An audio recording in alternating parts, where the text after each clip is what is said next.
दोस्तों, आज की कहानी है सासू माँ आप मुझे इस घर की नौकरानी क्यों समझते हो। दोस्तों, कहानी शुरू करने से पहले अगर आपने हमारे चैनल को सब्सक्राइब नहीं किया है तो सब्सक्राइब कर लीजिए ताकि आपके पास पहुँचे हर नया वीडियो। सुची बहुत ही शांत स्वभाव की संवेदनशील अंतर्मुखी लड़की थी। अनावश्यक बोलना उसके स्वभाव में ही नहीं था, बस काम पूर्ति बातें ही कर पाती थी सुची। लेकिन हाँ, सभी में घुल मिल जाती थी, सभी कामों में निपुण थी, दूसरों की मदद के लिए हमेशा तैयार रहती थी।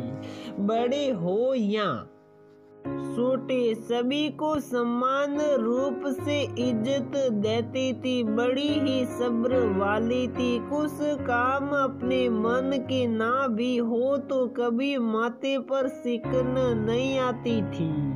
बहुत जल्दी उसे गुस्सा कभी नहीं आता था। क्रोध और उसका नाता तो ईद के साथ जैसा ही था।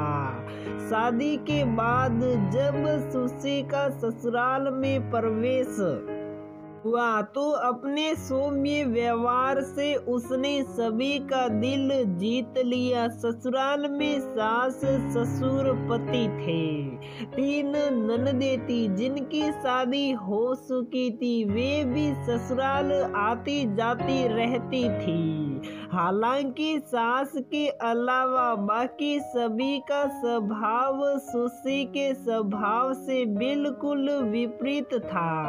पति संचित का स्वभाव कभी नरम तो कभी गरम जैसा था। ससुर जी तो मानो हर वक्त अपने सिर पर अंगूठी लिए घूमते हो। छोटी छोटी बात पर उनका गुस्सा चरम सीमा पर पहुंच जाता था। घर में सभी उनसे डरते थे, कोई उन्हें कुछ नहीं कहता था। ननदों के तो भाई क्या कहने, मीठी सूर्या थी, जुबान चलाने के अलावा शायद कुछ और काम उन्हें आता नहीं था। अपना काम निकलवाने मायके आती और चली जाती।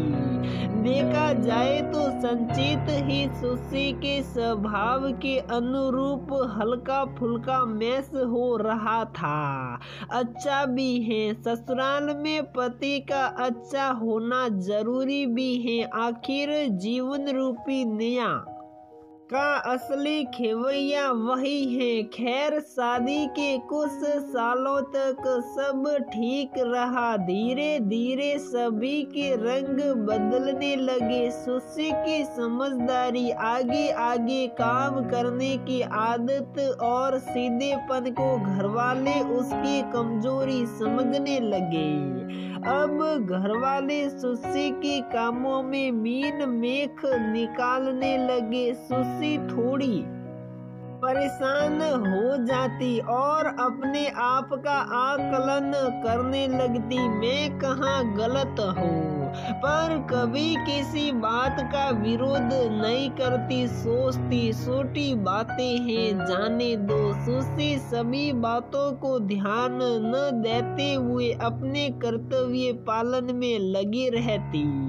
धीरे धीरे सुशी के प्रति सास ससुर का रवैया और भी ज्यादा रुखा होता गया। उसे अब एकमात्र घर में काम करने वाली नौकरानी के समान समझा जाने लगा। यदि ससुर जी का चश्मा भी जगह पर ना मिले तो गुस्से से आग बबूला हो फटकार सुशी को ही लगाते, शायद वही चश्मा कहीं रख कर भूल जाए। घर के किसी भी फैसले में उसे शामिल नहीं किया जाता। सुशी घर की कोई बात संचित से नहीं कहती। अपने पिता के गुस्सैल व मतलबी स्वभाव से संचित भली भांति परिचित था।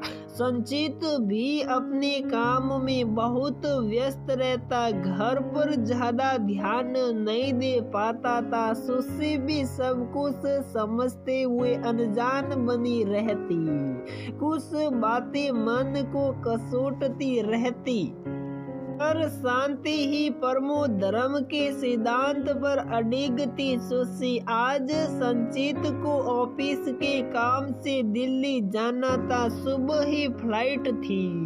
सुश्री ने सुबह में जल्दी उठकर संचित के लिए चाय नाश्ता तैयार किया। संचित के जाते ही सुश्री घर के कामों को निपटाने में लग गई। ससुर जी की फरमाइश पर खाने में दाल बाटी, हरी चटनी, सूरमा और रायता बनाया।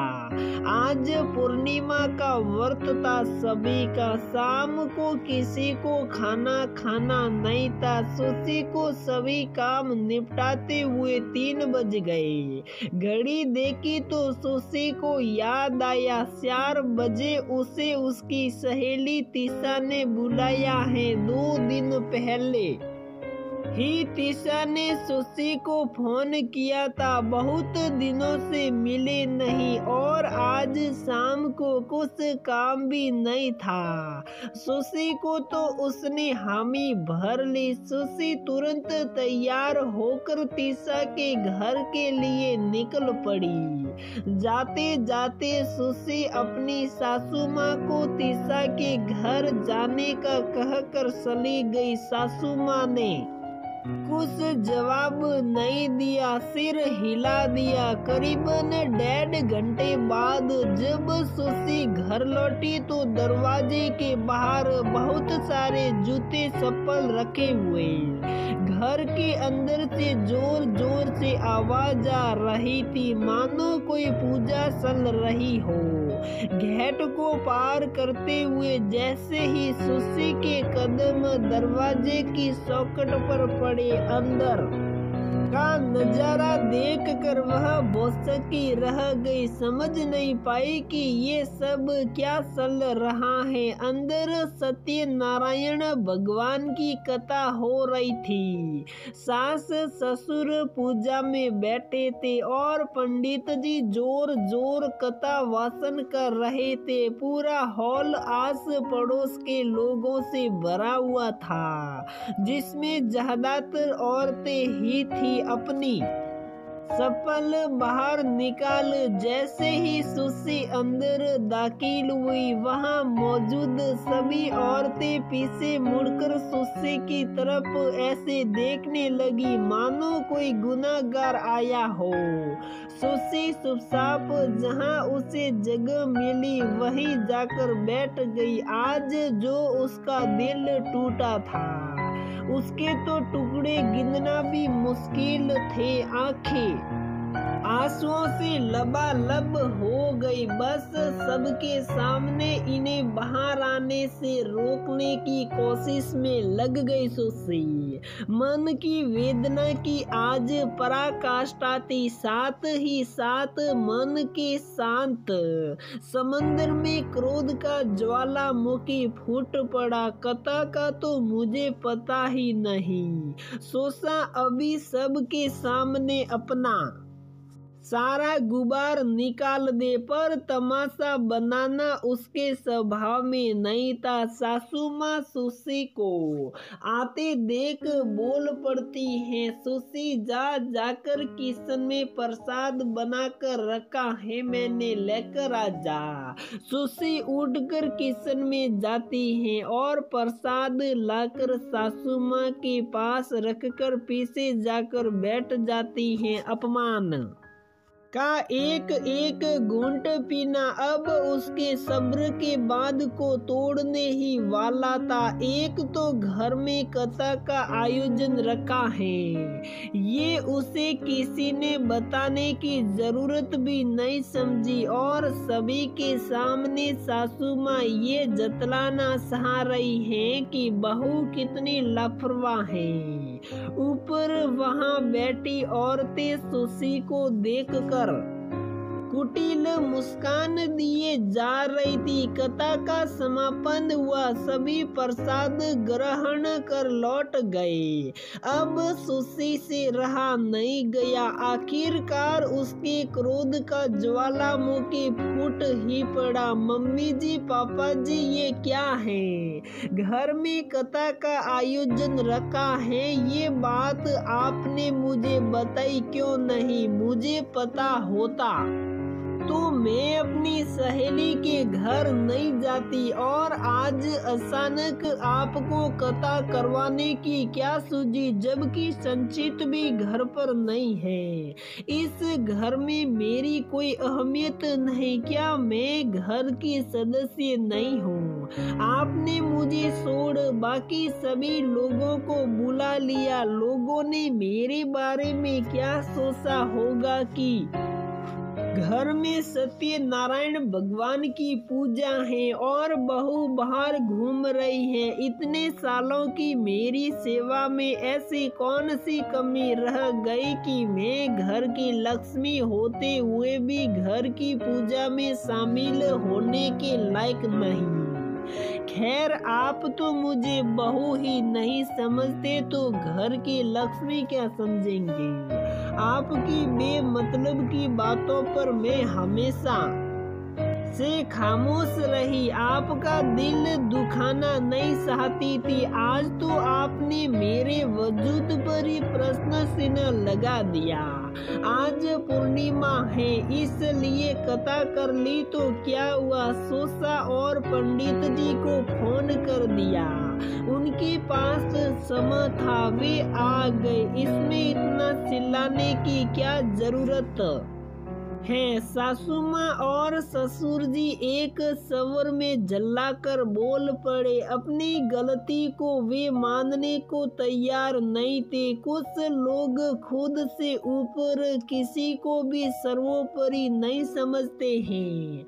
आपने आस पड़ोस में सभी को न्योता दे दिया। मुझे भी फोन कर देते, मैं जरूरी काम से तो गई नहीं थी, तुरंत आ जाती। तेज आवाज में सुशी बोलती हुई अपने कमरे में चली गई और फूट फूट कर रोने लगी। रोते रोते उसकी आंख लग गई।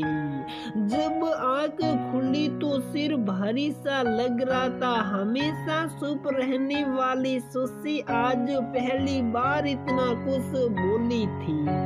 आत्मग्लानि का भाव उसके मन को कसोटने लगा। मैंने अपने बड़ों से इतनी तेज आवाज में बात कैसे की? मुझसे ये कैसा पाप हो गया? मन में हलचल चल ही रही थी कि संचित का फोन आ गया। सुशी फूट फूट कर रोने लगी। संचित के बार बार पूछने पर सुशी ने पूरी घटना सुनाई। सुशी, तुमने कुछ गलत नहीं कहा। माँ पापा को तुम्हें बताना चाहिए। अपने आपको दोष मत दो। बात ही ऐसी है कि क्रोध आना स्वाभाविक है। गलत बातों पर आवाज जरूर उठाना चाहिए। हमेशा खामोशी अच्छी नहीं होती। मैं घर लौटकर बात करता हूँ। दोस्तों, औरतें घर में सुख शांति बनाए रखने के लिए हमेशा खामोशी से सब कुछ सहन कर लेती हैं, लेकिन कभी कभी हमारी इस अच्छाई को लोग हल्के में लेते हुए हमारे आत्म सम्मान को ठेस पहुंचाते रहते हैं। बात छोटी हो या बड़ी गलत है तो उसका विरोध जरूर कीजिए। गलत बातों पर सोपी आगे चलकर हमारे अस्तित्व पर प्रश्न चिन्ह लगा देती है। तो दोस्तों, हमारी ये कहानी यहीं पर समाप्त होती है। अगर आपको हमारी ये कहानी पसंद आती है तो प्लीज वीडियो को लाइक करें, शेयर करें और हमारे चैनल को सब्सक्राइब जरूर करें।